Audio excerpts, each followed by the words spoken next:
Job లేక ఇబ్బంది పడుతున్నారా? అయితే మెడికల్ కోడింగ్ మీకు మంచి ఆప్షన్. వెంటనే కాల్ చేసి కోర్సులో జాయిన్ అవ్వండి.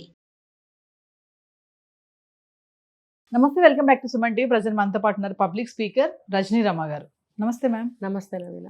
మేడం, బంగారం గురించి మాట్లాడుకుంటే మరి అక్షయ తృతీయ వస్తుంది. అక్షయ తృతీయ అంటేనే ఖచ్చితంగా ఆ రోజు ఎంతో కొంత బంగారం కొనాలి అని అంటూ ఉంటారు, వస్తూ ఉంది ఆచారం లాగా. చాలా మంది కూడా ఆ రోజు కొంచెమైనా తీసుకుంటారు, 1/2 గ్రామ్ అయినా గోల్డ్ కొనడం జరుగుతూ ఉంటుంది.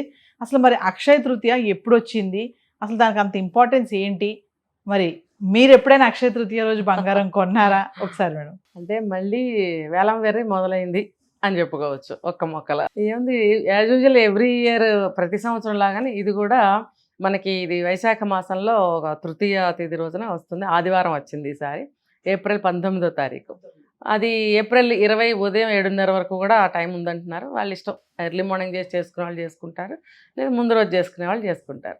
అంటే ముందు రోజు చేసుకునే వాళ్ళకి 2 లేట్ అవుతుంది, 11 అయిపోతుంది. నెక్స్ట్ డే చేసుకునే వాళ్ళకి 2 ఎర్లీ అయిపోతుంది. ఇంకా మధ్య ఇది ఏదో పెద్ద కలశాలు పెట్టి వ్రతాలు నోములు కాదు కాబట్టి ఆరాంగా లీజర్గా కూడా చేసుకోవచ్చు, అంటే సరదాగా. పూజ అనేది ఉదయం 12 లోపల చేసుకోవచ్చు అంటారు కాబట్టి వాళ్ళ ఇష్టం చేసుకోవచ్చు. అయితే దీనికి ఇది మనకు ఒక శుభ దినంగా భావిస్తారు ఆ తిథిని, అంతే తప్ప ఇంకొకటి ఏమీ లేదు. పురాణాల్లోకి వెళ్తే చాలా మనకి పురాణ కథలు వస్తాయి. ఇప్పుడు అవన్నీ ఎవరన్నా పాటిస్తున్నారా? సరే, ఈ రోజున ఇది ఇది ఇది ఆ రోజు చాలా ఉన్నాయి, అవన్నీ చేస్తారా? చెయ్యరు. ఒక్కటే అక్షయ తృతీయ రోజున బంగారం కానీ వెండి కానీ తెచ్చుకోవాలి, అమ్మవారికి పెట్టి పూజ చేసుకోవాలి, లక్ష్మీ పూజ, అదొక్కటే ఉంటుంది. 100% మంది కామన్ పీపుల్ అందరూ ఇదే ఆలోచిస్తారు. ఎక్కడన్నా ఎవరన్నా చెప్పలేం పర్టికులర్గా. అయితే ఈ పూజని మనము ఈ ఎండాకాలంలోనే వస్తాయి చూడండి కొన్ని పూజలు పండగలు, వీటికి ఉద్దేశాలు అసలు వేరే ఉంటాయి. సరే, ఈరోజు ఒక మంచి రోజు, ఒక మహత్తు కలిగిన రోజు, అమ్మవారికి ఇష్టమైన రోజు, ఇలా అనుకుంటే చాలా ఉంటాయి. కాబట్టి ఆ రోజు అమ్మవారి పూజ ఖచ్చితంగా మనం చేసుకోవచ్చు. మనకి అమ్మవారి పూజలు ఎప్పుడూ చేసుకోవచ్చు, కానీ ఈ పర్టికులర్ రోజున అందరూ చాలా చక్కగా శ్రద్ధగా చేస్తారు. అంటే అమ్మవారికి పాపం మనస్ఫూర్తిగా పూజలు చేసే రోజేమో ఇది. బాగా అమ్మవారికి సంతోషం కలుగుతుంది, ఇంతమంది మనసు పెట్టి పూజలు చేస్తారు కాబట్టి. ఇంక చెప్పాలంటే ఆ రోజు బంగారం మరి అక్షయ తృతీయ అంటే బంగారం ఖచ్చితంగా కొనుక్కోవాలి అని అంటారు. మరి ఏం మేడం పాపం ఈ సంవత్సరం ఇంత కొనుక్కోవాలనుకునే వాళ్ళకి, ఇంత కొనాలనుకునే వాళ్ళకి పాప అడియాసలు అని చెప్పుకోవచ్చు. అయితే ఏంటంటే ఇప్పుడు కొంచెం తగ్గింది అని ఈ మధ్య చెప్పుకుంటున్నప్పుడు అప్పుడు కొంచెం పెట్టుకున్నా కూడా బాగానే ఉండేది. ముందు చూపు ఉన్న వాళ్ళు ఎవరన్నా కొద్దిగా పెట్టుకునే ఉంటారు, కొన్నారు కూడా కొంతమంది. అయితే ఆ దాచిపెట్టుకుని అబ్బే లేదు ఆ రోజే కొనుక్కురావాలి, ఆ రోజు బంగారం కొనటానికి టైం ఏంటి, ముహూర్తం ఏంటి అని అడిగేవాళ్ళు ఉన్నారు. ఆ రోజే వెళ్ళి మూర్ఖంగా కొనాలి, పూజ రోజునే కొత్త బంగారం ఆ రోజే తీసుకురావాలని సెంటిమెంట్ ఉన్నవాళ్ళు ఆ రోజు వెళ్తారు. షాపులన్నీ కిటకిటలాడుతూనే ఉంటాయి మనం ఎప్పుడైనా గమనిస్తే. సరే, అంతగా ఇంట్రెస్ట్ ఉంటే ఆ రోజు అదే టైంలో వెళ్ళి కొనుక్కొని వచ్చి సాయంత్రం కూడా పూజ చేసుకోవచ్చు. అమ్మవారికి ఎప్పుడైనా సాయంత్రం పూజ చాలా మంచిది అంటారు, అమ్మవారికి కూడా ఇష్టమైందని చెప్తారు, కాబట్టి అలా చేసుకునే వాళ్ళు కూడా ఉంటారు. సో వీళ్ళు ఇప్పుడు బంగారం తగ్గుతుంది కాబట్టి, కొద్దిగా తగ్గింది కాబట్టి, పోనీలే కొంచెం కంటి తుడుపు సంతోషంగా వెళ్ళి ఏదన్నా ఒక 1 గ్రామో 2 గ్రామ్సో మీరు ఎంత కొనుక్కోగలుగుతారో అంత కొనుక్కొని తెచ్చుకొని చేసుకోవచ్చు, దానికి కాదంటానికి లేదు. కానీ అది ఎవరికి లాభం? మీకు ఎవరైతే కొనుక్కుంటారో వాళ్ళకి. అంటే అక్షయం అంటే ఏంటంటే క్షయం కానిది, ఎప్పుడు కూడా వృద్ధి చెందుతూ ఉండాలన్నమాట. వృద్ధి చెందుతూ ఉండాలి కాబట్టి ఈరోజు మనం ఏం తెచ్చుకున్నా అది వృద్ధి చెందుతూనే ఉంటుంది. ఇవాళ మంచి రోజు రాదు, ఇవాళ ఈ పని చేయండి సంవత్సరం అంతా బాగుంటుంది, ఇలా ఒక సెంటిమెంట్గా అనుకునే మాట అనమాట అది, అంతకంటే ఏమి ఉండదు ఇక్కడ. మీరు ఎప్పుడైనా అక్షయ తృతీయ రోజు పర్టికులర్గా అదే రోజు కొన్నారా మేడం గోల్డ్ ఎప్పుడైనా? మరి ఇన్ని సంవత్సరాల్లో చెప్పాలంటే లేదు. ఒకే ఒక్క రోజు నేను ఆన్ ద వే అలా వెళ్తుంటే ఇక్కడ ఒక షాప్ ఓపెనింగ్, దాని పేరు తనిష్క ఏదో ఉంది, తనిష్క్ గోల్డ్ షాప్ ఏదో తెలీదు, చాలా ఒక 20 years అవుతుంది. జనం మూగి ఉన్నారు అక్కడ. ఏంటంటే ఎవరో ఒక ఫిలిం స్టార్ వచ్చారు, ఆ గోల్డ్ షాప్ని ఓపెనింగ్ చేశారు అని అంటే, మేము అక్కడ వేరే స్టేట్లో ఉండేవాళ్ళం కదా, ఊరికే హాలిడేస్కి వచ్చినప్పుడు జరిగింది ఇది. ఏంటి చూద్దామని చెప్పి మేము కూడా వెహికల్ అక్కడ ఆపి చూస్తే, మా హస్బెండ్కి ఇలాంటివి ఇష్టం ఉండదు, పద అంటారు. నాకు పెద్దగా ఇష్టం ఉండదు, ఎవరో సెలబ్రిటీ వచ్చారంటే అవుట్ ఆఫ్ స్టేట్లో ఉన్నాం కాబట్టి మన మూవీ యాక్టర్ ఎవరో వచ్చి ఉంటారు, చూద్దామా అన్న ఇలా కులికేద్దామా అంటే లోపలికి వెళ్ళే దారి కూడా లేకపోయింది. కానీ తర్వాత మళ్ళీ అదంతా బ్రేక్ చేశారు, అందరినీ పిలిచారు.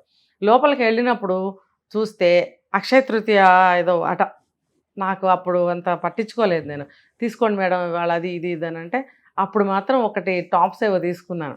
అప్పటికప్పుడు అనుకుని వాళ్ళ షాప్ వాళ్ళు అలా అంటే ఈరోజు కొనాలి మంచిది అలా అనుకుని నేను వెళ్ళలేదు.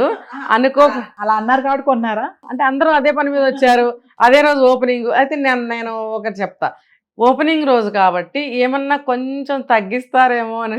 20 సంవత్సరాల క్రితం అంటే నేను చాలా చిన్నదాన్ని, నాకు ఇంత నాలెడ్జ్ అంటే బంగారం మీద. అంటే బంగారపు బిజినెస్ వాళ్ళు ఓపెన్ చేస్తే బంగారం మీద తగ్గుతారా? ఆ రోజు ఉన్న రేటే అమ్ముతారు వాళ్ళు కదా. అది అనుకోకుండా కొంచెం తగ్గిస్తారేమోలే అని వెళితే అట్లాంటిది ఏమీ లేదు. అట్లీస్ట్ ఒక స్వీట్ కూడా మనకి ఇవ్వలేదు. అంటే గోల్డ్ షాప్ వాళ్ళు ఎక్కడ ఇంత కూడా నష్టపోరు అనేదానికి ఉదాహరణ. ఇంత స్వీట్ కూడా పెట్టలేదండి. స్వీట్ పంచుతారుగా వెళ్ళిన వాళ్ళకి. అప్పుడే సెలబ్రిటీ వెళ్ళింది బయటికి, మరి ఇవ్వాలి కదా, ఇవ్వలేదు. సరేలే మంచి మోడల్స్ అన్నీ ఉన్నాయేమోనని చూశాను, నాకు మోడల్ కూడా నచ్చలేదు. మీరు అన్నట్టు చివరికి షాప్ అయినా అనటం వల్లే కొన్నానేమో బహుశా. మీరు నమ్మరు, తర్వాత కాలంలో ఈ గడిచిన 20 సంవత్సరాల్లో దాన్ని నేను ఎప్పుడు పెట్టుకోలేదు. చివరికి దాన్ని మార్చేయడం కూడా జరిగింది. అంటే మరి అక్షయ తృతీయ రోజు నాకేమన్నా బాగా వృద్ధి చెందిందా? అది పెట్టుకొని కూడా పెట్టుకోలేదు, వెళ్ళిపోయింది కూడా. సో ఇదంతా ఏదో అనుకునే మాటలే, సెంటిమెంటల్ మాటలే తప్ప ఇంకోటి ఏం లేదు. మనం చేసిన పనులు, పుణ్యకార్యాలు, ఒకళ్ళకి చేసిన సాయము, అన్న మంచి మాటలు వృద్ధి అవుతాయి, మన కీర్తి వృద్ధి అవుతుంది తప్ప ఏదో ఇంత తెచ్చి ఇంట్లో నెలేసుకుంటే అది పెరిగి గుడ్లు పెడుతుందా? ఏం పెట్టదు అది. ఏం వృద్ధి అవ్వదు. ఆ మాట మనం అనుకుని కొన్నాం కాబట్టి నెక్స్ట్ వెళ్ళి మళ్ళీ కొనాలి. ఇవాళ గ్రామ్ కొంటే వచ్చేసారి 2, నెక్స్ట్ 3, అట్లా మనం చేస్తాం తప్ప అదేం అవ్వదు. అదంతా ఒట్టి ఫులిష్ మాట అది. కాకపోతే ఏంటంటే మనం భారతీయులు ప్రతి ఒక్కదాన్ని ఒక సెంటిమెంట్గా తీసుకుంటాం కాబట్టి ఆ నమ్మకంతో మనం కొంటాము, పూజ కూడా చేస్తాంగా. ఆ రకంగా భక్తి పెరుగుతుందని చెప్పి ఇది ఒకటి అనమాట. దీనికి ఏంటంటే బంగారమే కొనుక్కురావాలని లేదు. ఇప్పుడు నేనేం చెప్పాను, పూజ బాగా చేసుకోండి, మీ దగ్గర ఉన్న పాత బంగారమే పెట్టుకోండి అమ్మవారికి బంగారం వేయాలంటే. లేదా ఇప్పుడు బంగారం తగ్గుతుంది కాబట్టి ముందో వెనకో తెచ్చి ఇంట్లో పెట్టుకోండి. అదే రోజు తెచ్చి పెట్టుకోవాలని ఏముంది చెప్పండి. ఇంకా శుభప్రదమైన వస్తువులు ఎన్నో ఉన్నాయని చాలామంది చెప్తున్నారు.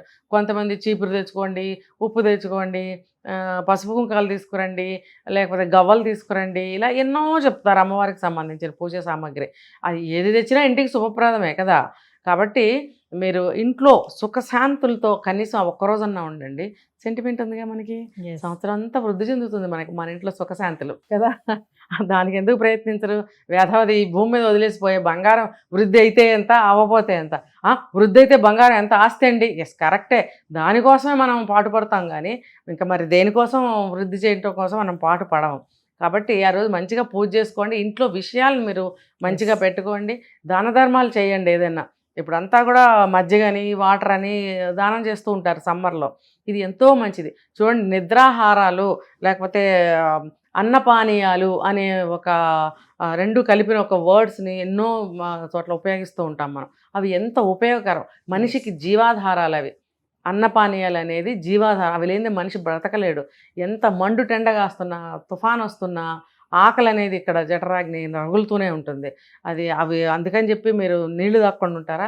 తుఫాన్ వస్తుంటే దాహం లోపల నుంచి ఆ వేడికి పుడుతూనే ఉంటుంది, ఆకలి పుడుతూనే ఉంటుంది. కాబట్టి ఎప్పుడు కూడా అవి అభివృద్ధి అవ్వాలి. మనకి అన్నము నీళ్లు లేకుండా ఉండకూడదు ఎప్పుడు కూడా.